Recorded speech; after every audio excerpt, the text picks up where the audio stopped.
Today, let me speak to the Inspector General of Police, and I'll be addressing it due to the idea of what happened with Dele Farotimi. I will start by talking about some of the laws and constitution of Nigeria, knowing fully well that most of the Inspector General and most law enforcement are very ignorant of the law in many areas. Let us start with Section 39 of the Nigerian Constitution, which was written around 1999. It guarantees the right of freedom of expression, including the freedom to hold opinions and to receive and impart ideas without interference. Now, I will talk about the criminal and penal codes. Criminalize defamation, but these laws are often seen as outdated and inconsistent with democratic values. Then, let me touch lastly on the Section 46 that allows individuals to challenge the violation of their rights in court, providing a pathway for those targeted for defamation-related arrests.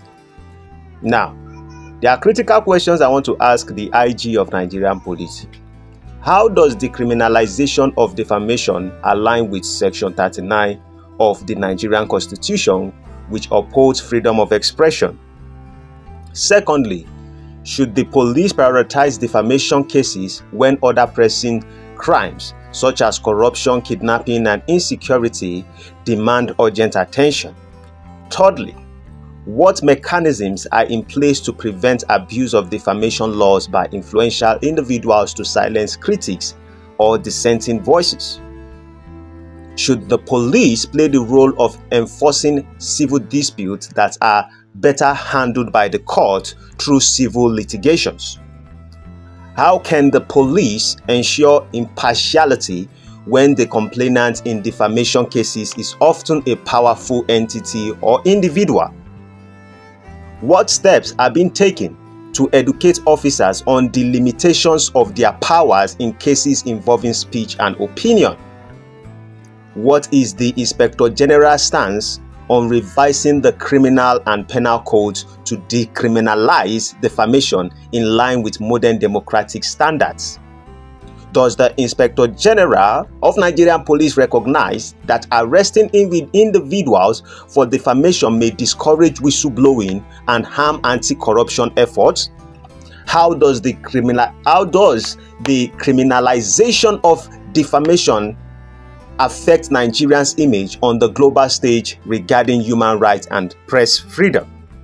Then, can the IG assure Nigerians that the police will uphold the rule of law and focus on protecting citizens rather than undermining their rights? I believe this affects us all.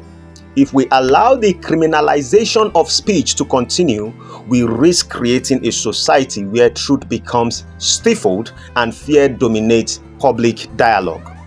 Today, it might be a journalist or an activist like Dele Farotimi, but tomorrow, it could be you or your family.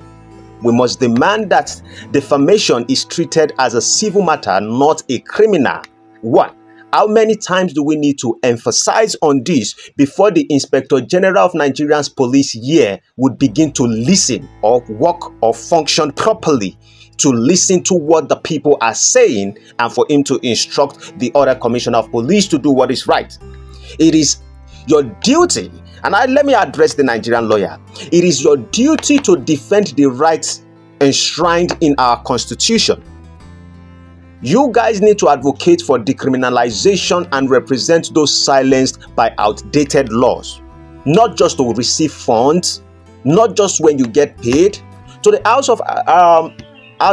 of Representatives or House of Assembly, legislation must evolve to reflect our commitment to democracy.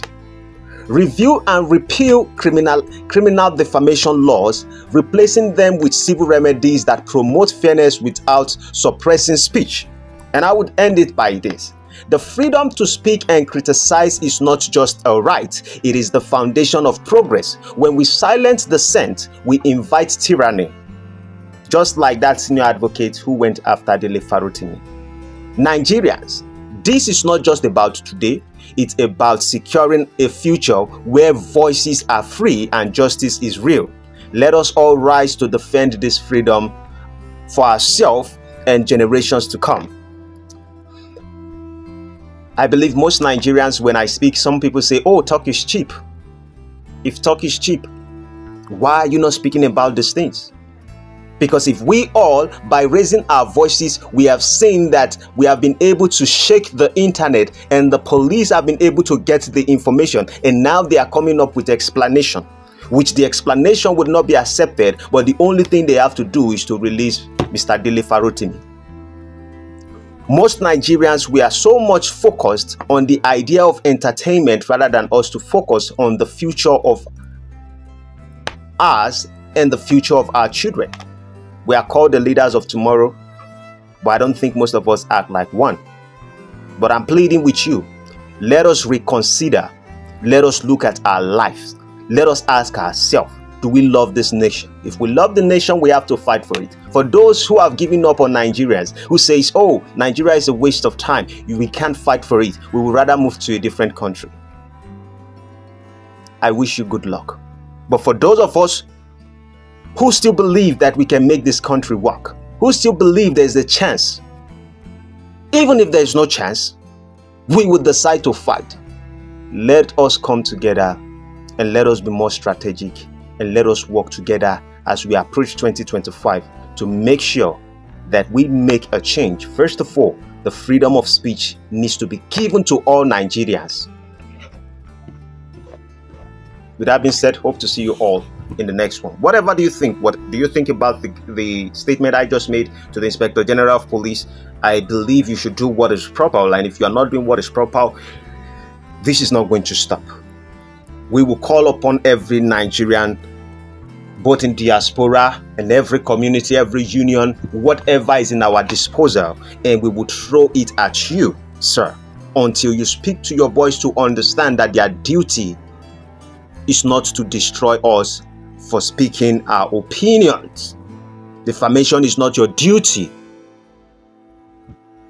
Terrorists everywhere, and you guys keep claiming that you are strong. You cannot protest without consulting Nigerian police. Nigerian police are not wire. Nigerian police are not tukwa container.